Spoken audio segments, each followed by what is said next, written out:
Justice for Sanju Samson नहीं, justice bye Sanju Samson, उस तरीके की ये पारी थी। वेस्टइंडीज के खिलाफ भारत के लिए जो संजू सैमसन की पारी आई है ना, वो एक कहानी में तब्दील हो गई है। क्योंकि पीछे मुड़ के जब इस वर्ल्ड कप कैंपेन के बारे में बात की जाएगी, संजू सैमसन की इस पारी को कहानियों में बयां किया जाएगा कि किस तरह से संजू सैमसन ने पूरे प्रेशर को अब्सॉर्ब किया था। डिफेंडिंग चैंपियन भारत को सेमीफाइनल में अगर जगह बनानी थी, विश्व कप में बने रहना था, तो किसी को स्पेशल पारी खेलनी थी। संजू सैमसन ने पारी खेली उस तरीके से।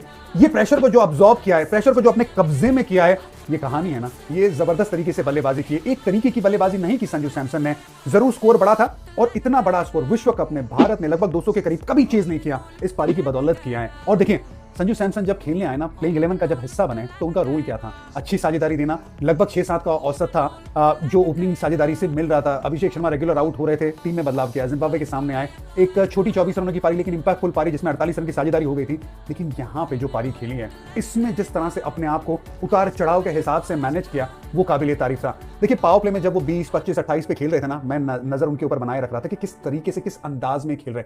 जब आप लगभग 200 रन का पीछा करते हो ना, तो आपको एक प्योर चेज मास्टर क्लास दिखाना है। सालों साल हमने वही इस पारी में 97 रन की नाबाद पारी, जिसमें आपको चौके मिल रहे, छक्के मिल रहे हैं। लेकिन सबसे बड़ी बात यह थी अपने टेम्पो को बदलना, जो संजू सैमसन इससे पहले कम किया करते। लेकिन इस पारी ने ना एक नजरिया बदल दिया होगा संजू सैमसन का। जिस तरह से 12 ओवर के बाद से लेके 19 ओवर तक संजू सैमसन ने एक भी शॉट हवा में नहीं मारा था, जो पूरी तरह से सेट हो गया था। ये वो बल्लेबाज था, जब चाहता था कोलकाता के इस मैदान पे ना बड़ा शॉट लगा सकता था, लेकिन एक भी शॉट ऊपर नहीं मारा। जानता था कि अगर हाई रिस्क क्रिकेट खेलूंगा, मैं आउट हुआ तो बाद में तकलीफ हो सकती है।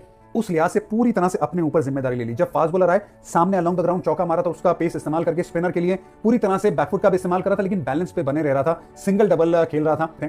और फिर उसके बाद हार्दिक के साथ भी वो साझेदारी, और फिर 20 रनों की जो साझेदारी आई, उसमें भी शिवम दुबे के साथ मेक श्योर किया कि जब ऊपर शॉट खेलना है तो 20वीं ओवर में ही वो ऊपर शॉट खेले। उस तरीके की ये पारी थी। तो इसीलिए मैं कहता हूं कि जस्टिस बाय संजू सैमसन, अपने जो काबिलियत है उसको जस्टिस किया है संजू सैमसन ने इस पारी को। और वो जो सेलिब्रेशन था ना, आखिर में नीचे बैठ गए जीतने के बाद, ऊपर देखा, रब का शुक्र अदा किया।